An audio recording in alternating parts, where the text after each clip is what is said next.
Hey, Steve, quick question. What were you doing when you were 17? 17, I was finishing up high school, getting ready for college, thinking about all that, which, of course, I ended up at Union University, which is where you and I first met. It is indeed Union Dearest Union up in Jackson, Tennessee, but we're not going to reminisce about college today. We're going to talk about our first guest on the Growth Minded Marketing Podcast. He was already laying the groundwork for a business when you and I were still trying to choose our college classes for our freshman year. I won't spoil all the details, but it's the story that really shows what can happen when grit and vision come together early.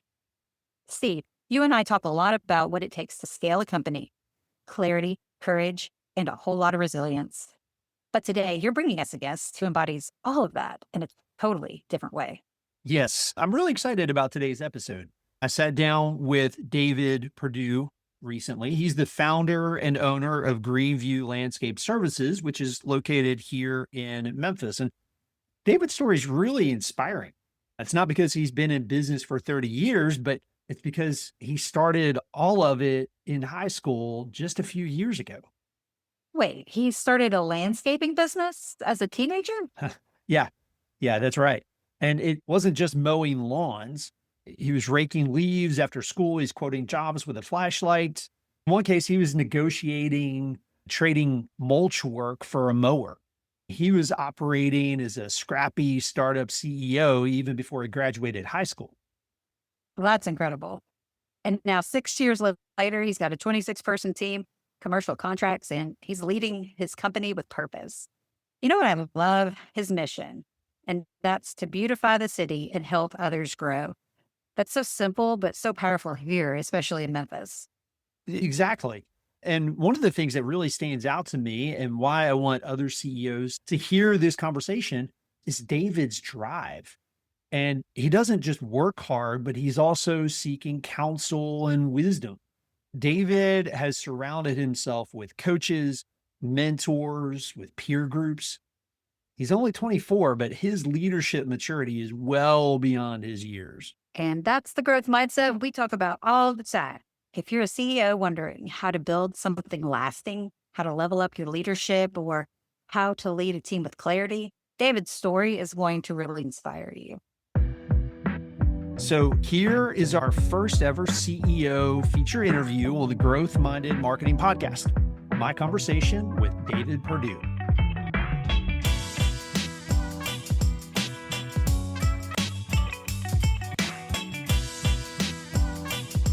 All right, so I'm here with David Perdue, who is the founder and owner of Greenview Landscape Services.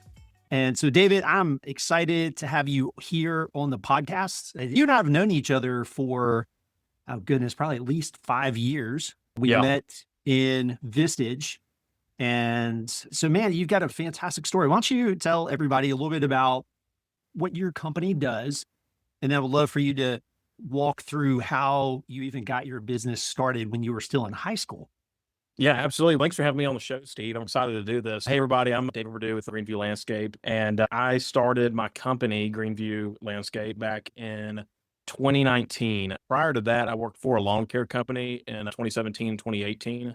That was a company called Southern Outdoor Services, and they were just a resi mow and blow lawn care company. And I started doing that in high school. I just ran a weed eater all day long. And one day in the fall of 2018, it was time for school to start back up, or I guess I should say late summer. It was time for school to start back up, and it was going to be hard to work at the lawn care company, having to be in school from 8 to 3 every day. And so I still needed to make some money. So I started posting some ads on Nextdoor and on Facebook, advertising leaf pickups, and it just took off. And I started getting a ton of calls for a bunch of quotes, and I was out there manually hand raking these leaves in November of 2018 and bagging them. So, what grade were you in at this time? Yeah, that was in 12th grade. That was in 12th grade. Okay. So, high school senior, and you're launching this business. Got it. Just want to make sure I was clear on the timing of that. Yeah. And so I would get out of school and I'd have my bags, my rake, change of clothes in the truck, go straight to my first job. And I'd go rake up those leaves, and I couldn't work very late because I'd have estimates I had to get to. I only had an hour and a half, 2 hours, and then I'd go out at, basically like dinner time with a flashlight and looking at these yards, quoting work for the next week. And man, I just really enjoyed that. And that, like I said, that took off real quick. And then in March of 2019, I started getting into laying some mulch. And prior to this, I had a car detailing business that I did for 2 years. That was before I worked at the lawn care company, and I lost passion for that. So that's why I started working at a lawn care company. And so in March of 2019, I had a buddy who had a trailer, and I had a little deal worked out with him where I'd detail his truck once a month. He'd let me borrow his trailer. And so I'd use that trailer to go lay mulch. And one day in March of 2019, I'm laying mulch over at a guy's house named Matt Carpenter. And he had a real nice zero turn in the backyard. And I thought, you know what? I'm going to ask him if he'd want to trade this mulch job for that mower, because grass season's coming around the corner. And I don't really want to push mow all these yards, especially coming from this Southern Outdoor Services company where they got all this real nice equipment. So I wrapped up that mulch job, went and knocked on Mr. Matt's door and told him I was done, made sure he was happy with the work. And I asked him, I said, hey, I noticed that 52-inch Toro Z Master in your backyard, and I'd be curious if you're interested in trading this job, and I can give you a little cash boot for that Z Master. And I think he said something like, I'll think on it, I'll get back to you. I think he got back to me either later that afternoon or first thing the next day and said he'd do it. So I think it was just a wash. He didn't want a cash boot. And I definitely got the upper end of that deal, but I think he was just kind of looking out for me and wanted to help me. And so I had that, and I had saved up some good money by then and bought a trailer, and it's April now, and I'm cutting grass, and I ramp it up to the point where I'm cutting, 40, 45 yards a week. That was all through April, and that was in May. So still in school. Yeah. Still in school at this point, 40 to 45 lawns per week. Okay. Yeah. At Houston High School, my senior year, that second semester, I graduated in May of 2019. When we came back to school for the second semester in January of 2019, the school worked out an interesting deal with me where I was able to get out of school every day. And so that freed me up to go out there and really get after it.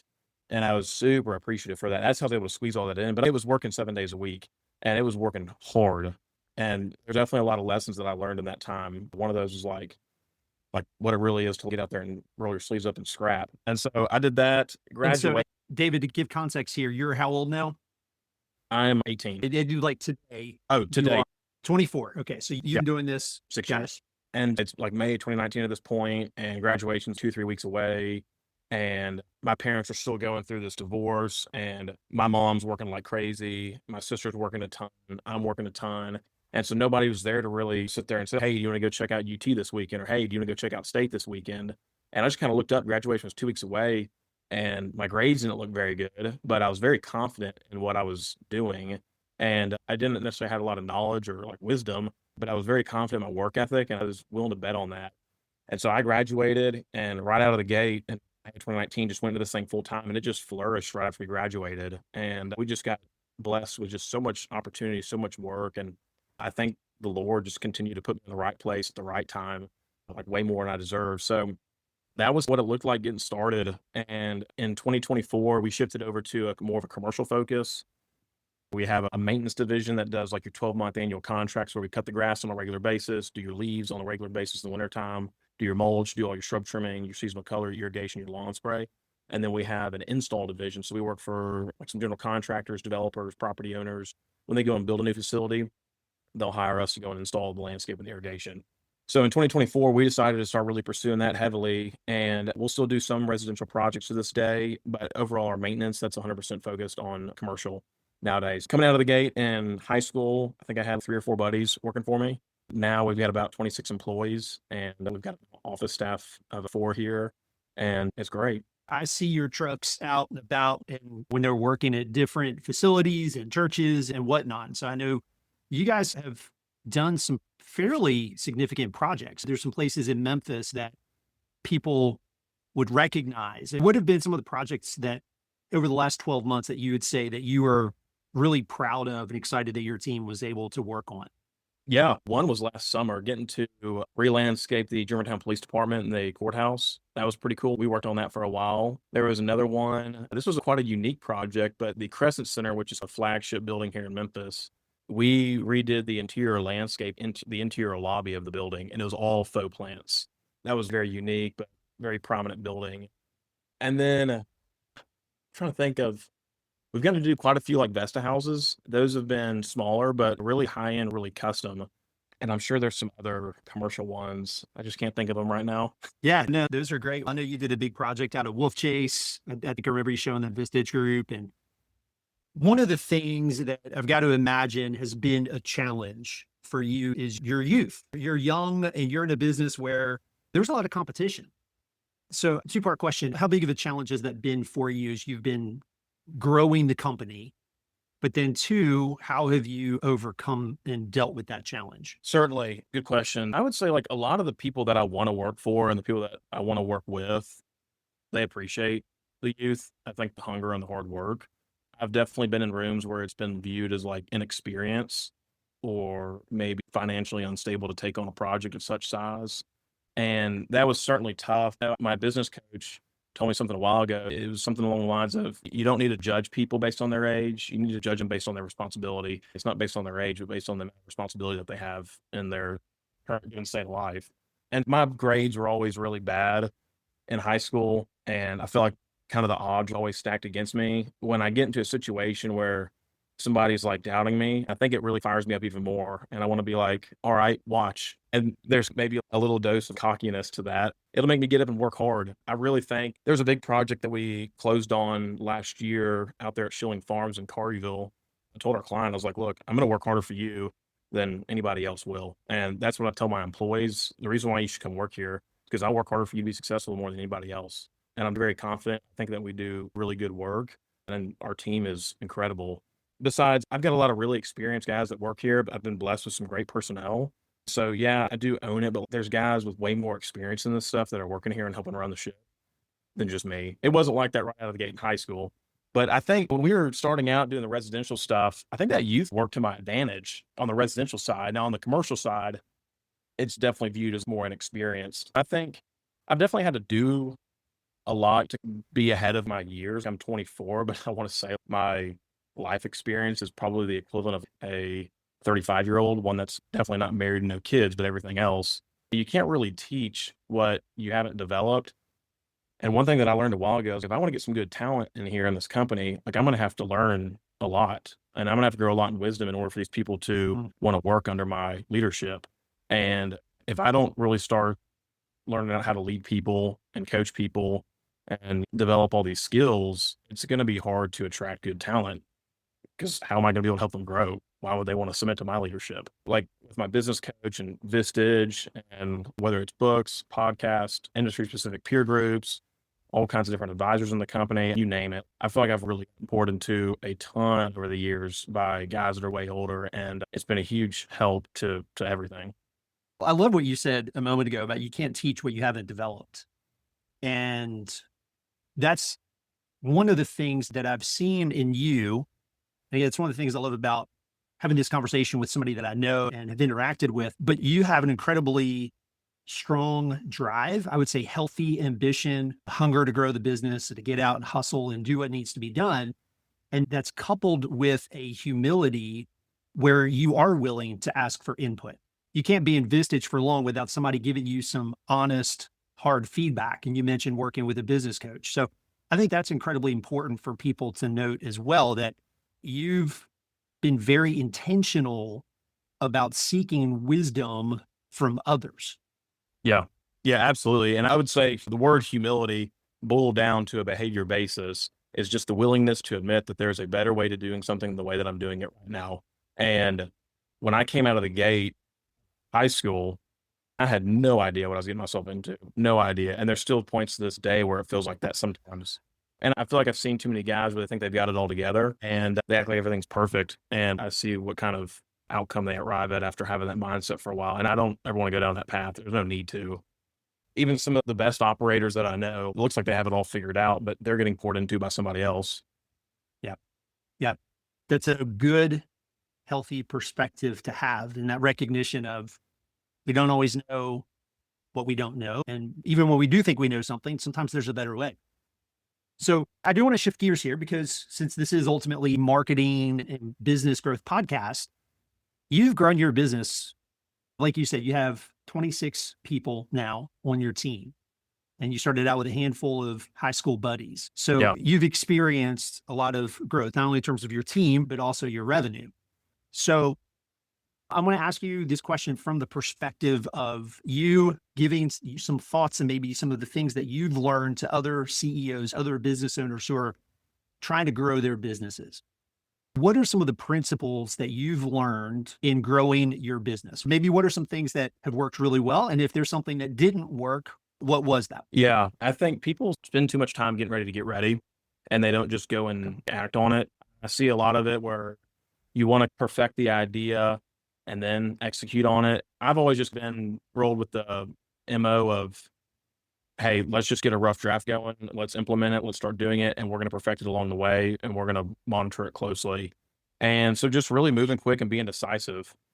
So can you give a specific example of that? Because I understand what you mean. Is there a specific example that you can think of in your experience where you did exactly what you just said? Hey, let's do it. Let's get a rough draft. Let's go. And we saw that work. That got us some traction. Oh, tons of things, whether it's like your marketing materials or even hiring somebody, or like we made the transition to move over to box trucks a while ago, and we contemplated on that for a while. And it's, you know what, let's just get a couple of these and let's just see how they go because we sat on it for so long. Or whether it's a set of scorecard items, KPIs, whatever. I think tactical or strategic is probably a little more dangerous on the strategic side to roll with that approach. But on the tactical side, I'm just really big on moving quick. Let's be decisive and let's move on. Let's roll with it and we'll perfect it along the way. I don't want to sit on the sidelines and think about something for 2 months. Yeah, now there are things that can be catastrophic and whatnot. How do you apply that to your sales and marketing of the, hey, let's be decisive and let's act? So on the sales side, you look at outbound sales. I've not really ever been one to let me sit here and study my email script and then do research to see when's the best time of day to do outbound emailing to prospects. I'm just going to walk in their office and directly ask them for an opportunity to work for them. And if they say no, I'll come back in 6 months. On marketing stuff, it's a real simple example. We started in these marketing newsletters once a month to all of our existing clients, and we'd send them out. And our first several ones, they were really rough, but I think we've got those really dialed in now. But it's just getting started on things and, like I said, perfecting them along the way.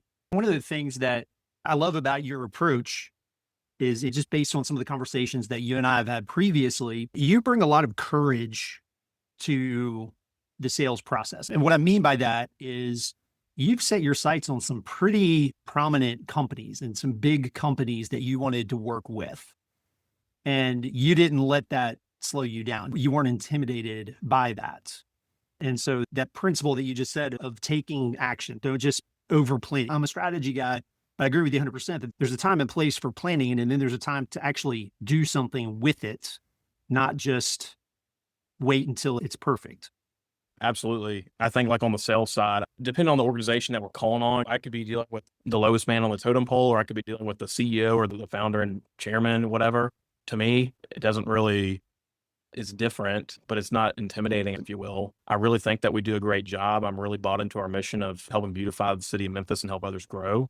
And I think they have a great experience. I mean, I feel like we're helping them out by working for them. That's how confident I am in our product and what we do.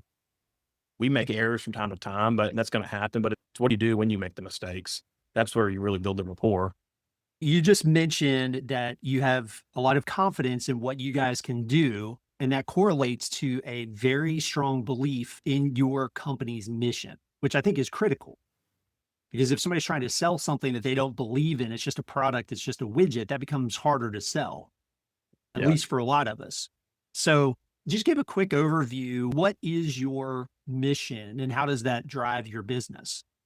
It's our mission, but also too, I feel like it's my purpose in a sense. It is to help beautify the city and help others grow. And so beautifying the city, you go downtown, half these places, they don't keep up with the weeds in their sidewalks. Their bushes are out of whack. They don't keep up with their lawn. And I know there's a lot of probably ugly architecture in downtown Memphis, but if they could just keep the trash picked up and just keep the landscape maintained, they can have such an improvement on the aesthetic of a metropolitan area or a suburb. The helping others grow, like a lot of our clients, I got deep relationships with in which I get to talk about things with like faith, or I get to talk about things with their family. It's not a transactional relationship. With our employees, the mentorship opportunities that I get to have with them, I love that. And you know what? I don't really have a preference whether I'm doing landscaping or whatever it is, but as long as I get to do those two things, then that scratches my itch. I want to help clean up the city, make the place look better. And I love pouring into people and watching them demonstrate that growth. And so that's our company mission statement, but that really derives from like my purpose. And I didn't know all this when I started the business, but 18 months ago, I was like, I'm getting burnt out on what I'm doing. And I feel like my purpose got reinvented about 18 months ago. And I talk to my coach a lot about that and a lot of other people. And that was what we arrived to. And that's what gets me out of bed in the morning. And that's why I love getting to do what I do. David, Thank you so much for joining us today. Love hearing your story. Always a point of encouragement. Always learn something. So what's your company web address where people can find you online? It is www.greenviewmemphis.com. Cool. We will make sure to put that in the show notes. Okay. So these are just riff type questions, no Yeah. answers. Okay. So you remember the interview well enough for me to just interrupt it? Okay, good. Steve, I've got to ask, what struck you most about David's leadership journey? I've known David for a number of years, and really what strikes me about his journey is how quickly he's grown and achieved a lot. But really, he has a unique combination of humility and vision. He, as you mentioned in the intro, he has a vision for building people and making the city more beautiful, but he doesn't try to do it on his own. He has a lot of natural ability and talent, but he has surrounded himself. He asks questions. He's willing to learn. He recognizes that there's a lot that he doesn't know. And I don't think that's just because of his youth. I think he just, in general, I think he's a person who craves to learn and recognizes that there's always going to be something new to learn and try. And so that's really one of the things that stands out to me about his journey as a leader. He talked about acting decisively instead of waiting for perfection. How does that principle play out in marketing? I think where a lot of leaders get stuck is they feel like it has to be perfect. And whether that's the messaging on the website, the design of a website, the campaign, all the details, and really a lot of times 80% is good enough. And that's one of the things I appreciate about David is there comes a point where you just need to go do something and then adjust, because otherwise the ball's never going to get rolling. The engine's never going to get cranked. David mentioned how important mentorship and coaching have been for him. You lead coaching for CEOs. What do you think makes someone coachable? Ooh, that's a good question.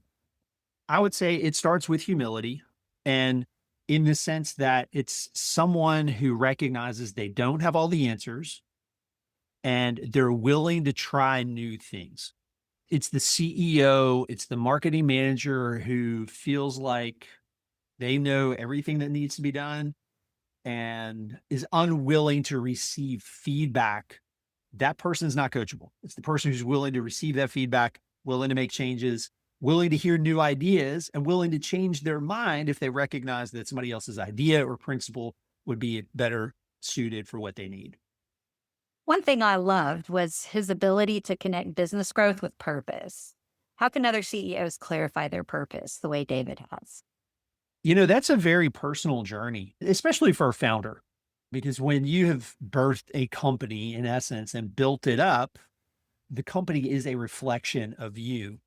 And so I think as a company grows and evolves, it's continuing to go back as the CEO, as a founder, what is your vision? What is it that compels you? And with David, you could hear it in his voice that he gets excited about, he wants to make things more beautiful. Yes, it's a business, but he recognizes that it's a business that can achieve something bigger.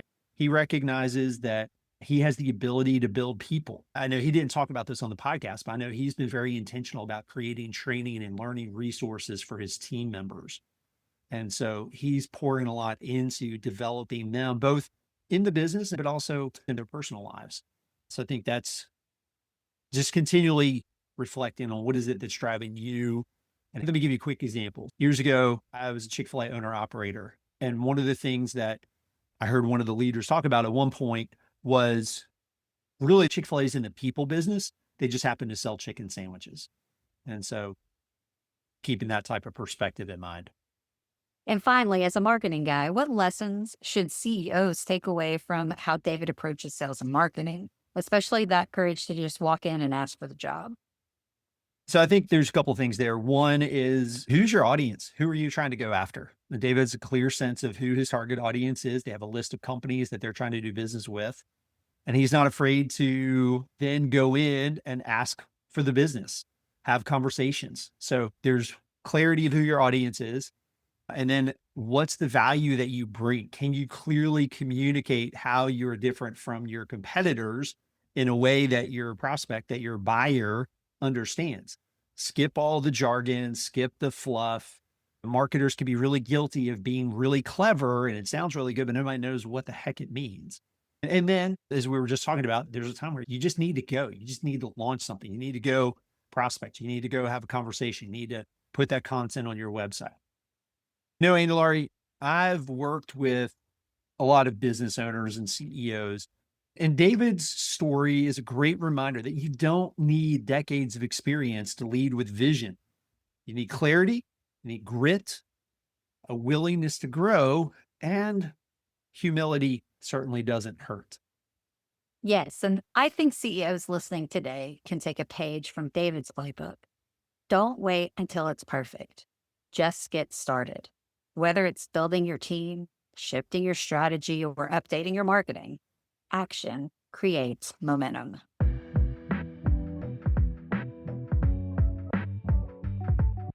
And if you're listening and you're thinking about what you've been hearing today, David's story, you might be thinking, where do I start? What do I do next now that I've been thinking through this? We've got 2 resources to help you. So the first one is our free AI marketing guide. So much is happening right now in the marketing landscape. AI is disrupting buyer behavior and research. It's impacting how companies do marketing. So you can find this guide at wayfindmarketing.com/AI-marketing-guide. It's packed with insights to help you prepare your content and your strategy for today's AI-driven world. And secondly, you can take the guide marketing assessment, also on our website. And once you complete it, you get access to our marketing playbook that will help you implement changes right away. It's a fast-focused way to see where your marketing needs attention so you can lead your team with confidence. So thanks again to David Perdue for joining us on the podcast. And thank you for listening. If you found this episode valuable, please like it and share it with another growth-minded CEO. We will see you next time.